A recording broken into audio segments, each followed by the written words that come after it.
Magandang araw mga kaibigan.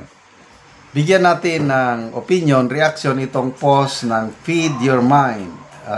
Pahayag ito ni Presidente Bongbong Marcos Jr. sa mga akusasyon ni dating Representative Saldico laban sa kanya. Okay. Dinipensa ni President Bongbong Marcos ang sarili sa mga paratang ni Saldico laban sa kanya. Ayon sa inilabas na article ng Pinoy History, hinamon nito na umuwi at patutuhanan ang mga sinasabi. Ito ang pahayag ng Pangulo. Dahil lumiliit na ang mundo ni Saldico, kailangan niyang umiwas at iwasang sarili at pangalan ang mga tao ng walang katibayan at laway lang ang puhunan. Siya ay magtatanghal ng maling kwento laban sa ibang tao, magtuturo ng iba, puwera ang sarili niya kahit ang ari-arian niya at ang kanyang pamilya ay naghuhumiyaw ng ebidensya laban sa kanya. Hinahamon kitang umuwi ng bansa at panumpaan mo ang mga aligasyon mong ako ang nag-utos ng mga budget insertion.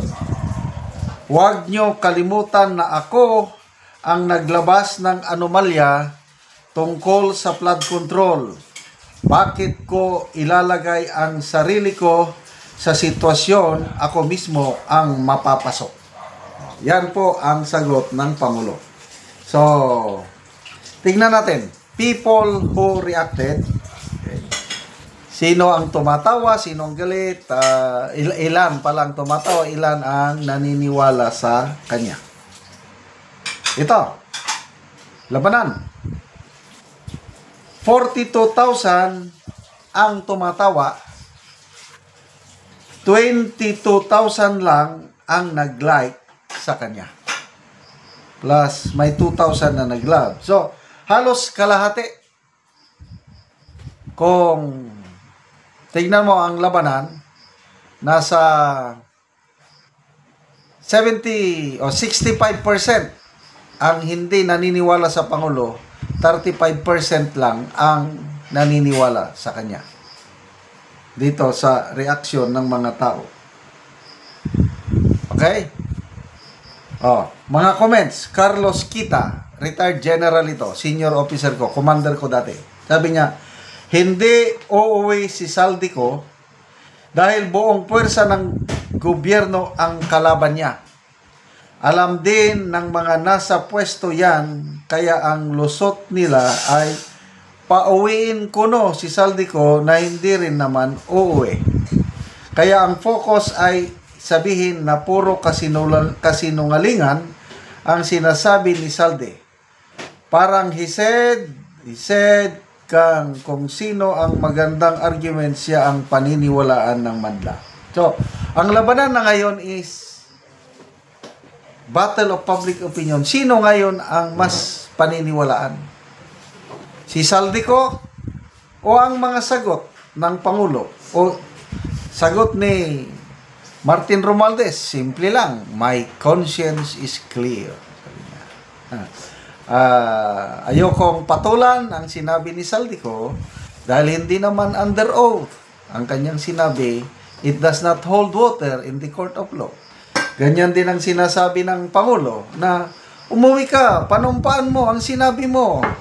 So, poros court of law ang iniisip nila, but ang hindi nyo maiwasan ay ang court of public opinion.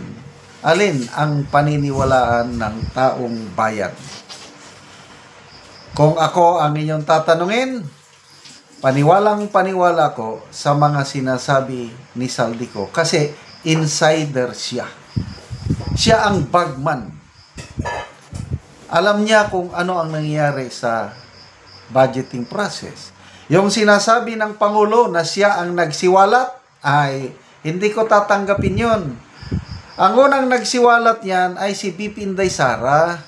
Nung nag-resign siya at DepEd Secretary, sabi niya, ayoko na Dahil kinokontrol ang budget, ayokong magpakontrol sa kanila. Saldico at Romualdez lang yan. So, hindi po katibayan, para sa akin hindi po katibayan yung sinasabi ng Pangulo na siya ang nagsiwalat. Kasi nung una, dinidepensahan, pinagmayabang muna. Last year na. Mamaya, nung nagkabaha-baha na, sabi niya, nandyan ang mga flood control. Na-overwhelm lang. Nandyan ang mga flood control. Climate change lang. Ano-anong sinasabi? Tanggapin na natin. Ito na ang new normal. Parte na ng buhay natin. Basta bumagyo, basta may bagyo ulan, babaha talaga. Because this is new normal. Ano mga sinasabi niya? Yung siyang nagsiwalat dahil no choice na siya. Itong sona niya last July, mahiya naman kayo. Alam mo kung anong anong ginawa niya, ICI. Bakit yung ICI ginawa niyong private hearing? Bakit ayaw niyong i-live? Yan. Bakit si Mayor Magalong in-appoint niyo pa naman na advisor and special investigator? Mamaya, nung nag-imbestiga na, pinatigil ninyo. No? Huwag kang mag-imbestiga, advisor ka lang. Anong sabi ni Mayor Magalong? Pinigilan ako. Dinastos ako. And then, ano pa? Yung, kalimutan ko na yung isa, Saldico. Bakit ayaw niyong pauwiin? Bakit ayaw niyong i-cancel ang kanyang passport? Ngayon na nagsalita na siya lumiliit na ang mundo. Paano uuwiin na? Kung ako ang presidente at wala kong itinatago, cancel ko ng passport ni Saldico. Yung sinasabi na hindi pwede, bakit si ex-Senate President Franklin Drilon, top notcher yan sa bar, bakit sinasabi niya na pwedeng i-cancel na ang passport? Si former Ombudsman Conchita Carpio Morales, sabi niya, why? Nagtataka ako, bakit hindi nila i-cancel ang passport ni Saldico? Siguro ngayon, dahil nagsalita na si Saldico, baka i-cancel na nila. Gusto ko makabalik si Saldico, kaya lang nangangamba ang buhay niya.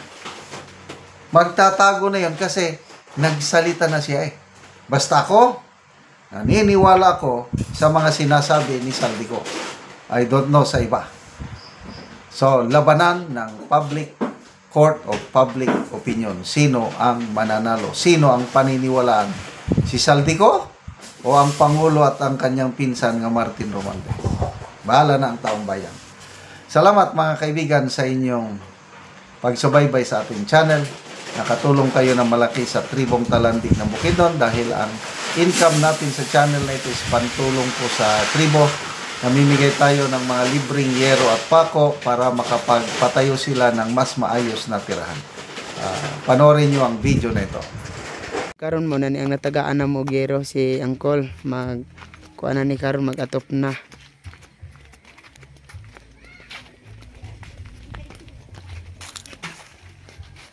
So mo na niya ang iyang ipatindog nga iyang atopan karon.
karon naman na gyud si Angkol sa pag-atop sa iyang balay sa nahatag sa namo sa iyang yero.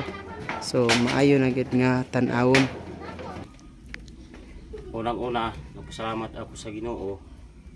Ug ikaduha, sa naghatag aning sin nga nagka-atop na gyud ko. Oo. Sulod sa pipila ka tuigan nga akong giantos ang akong balay nga ulanan karon di na gyud ko maulanan. Salamat kay Kol. Nagpasalamat ako sa Ginoo kaninyo sir. Ug ako manghinaot. Salamat kaayo.